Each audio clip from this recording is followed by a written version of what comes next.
Hello everyone, this is Jason from Primetime Aquatics, and one of the things that we like to do on this channel is talk about different sizes of fish tanks. In this video, we're going to talk about the 29-gallon aquarium, the pros and cons, the advantages and disadvantages. Hope you enjoy the video. So let's talk about some of the basics of a 29-gallon fish tank. One, it holds 29 gallons of water, and two, the length and the width are pretty much the same as a 20-gallon long. 30 inches long, about 12.5 inches front to back. The difference is you're getting 18.5 inches top to bottom, or height, and that's a lot of extra space. So some of the advantages of a 29-gallon one, obviously you're getting more volume, and that's going to make it a little bit easier to maintain water parameters compared to a smaller tank. The general rule of thumb, the larger the tank, the easier it's going to be to maintain water parameters in a healthy range. I think the second big advantage is obviously the larger the tank you have, the more stocking options you have in terms of fish. We actually just did a stocking ideas video for a 29-gallon fish tank. I'll put that in the upper right-hand corner, as well as in the description below. It's worth checking out. But you do have some options, and what I like about a 29-gallon tank is now we're starting to get to a size where you can start thinking about, okay, what am I going to have for the top part of the tank, and the middle part of the tank, and the lower part of the tank. With some of the other smaller tanks that we've talked about, and by the way, we've got pros and cons of just about every size tank smaller than a 29. So we've gone to 2.5s, 5.5s, 10 gallons, 20 gallons. I will put all those in the description below in case you want to do some comparisons. But with a 29-gallon, you can start to look at having fish inhabit different levels of the tank. I think a second cool thing about the 29 gallons, because it's a little bit higher, that also allows you to have more stocking options when it comes to plants. So if you want a planted tank, some of the taller plants might be a really cool option. Things like jungle val, or some of your Amazon sword plants, or even some of your taller crypts. Those are going to look really nice in a 29-gallon. I think another advantage of the 29-gallon tank is the cost.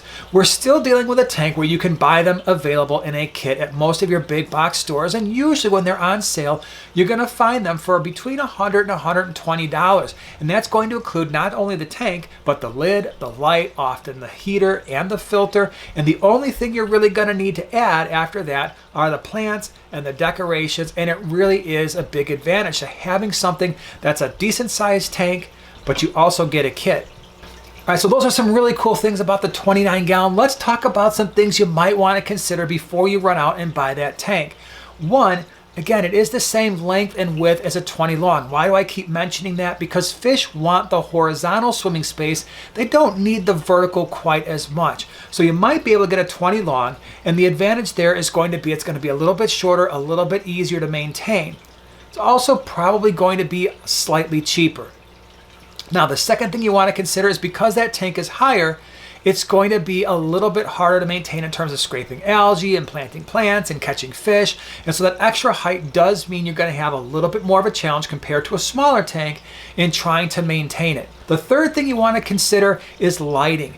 Now, we're starting to get into a deeper tank. This tank is 18.75 inches deep. So if you want to do plants, you're going to have to consider that when you look at your lights. You're going to want a light that's going to give you enough power to get to the bottom of that tank if you're planting smaller plants. You're also going to want to consider the weight of the tank. And so with a 29, I think we're at a point where we really should be thinking about a dedicated stand for that tank. The tank with water in it and all your decorations is going to weigh somewhere between 250 and 300 pounds.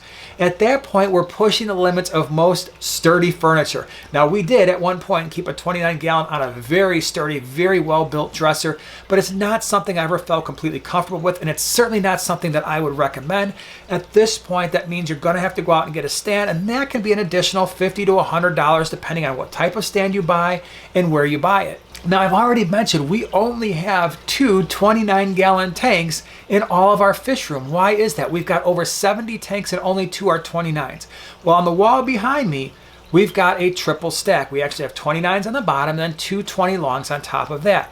For our fish room, that vertical space really means a lot, and so we like to try and triple stack our tanks when possible. And again, because I'm getting the same length and width from a 20 long, and that's what's important to me, I only have the two 29s on the bottom, and then I've got four 20 longs on top of that. So it's a great size tank, but for us, it just doesn't make a lot of sense because I'd have a very difficult time triple stacking those tanks. I know that's a very unique issue to have, but it's something that we have to consider and why we only have 2. So I've already mentioned with the 29, there might be a couple tanks to consider. One I've mentioned already, and that's the 20 long because it's the same length and width.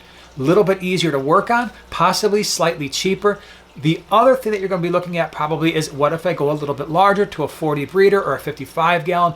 Those are absolutely going to require a dedicated stand, a lot more work, and you're going to spend significantly more on those tanks. So if you're really looking at options, the 29 and the 20 long are the ones that I would look at. All right, everyone, I hope you found this video useful. I would love to hear from you in the comments section below. What do you think about the 29 gallon fish tank? Is it something you like, something you enjoy? Why is that? Hope you enjoyed the video. Thanks for watching.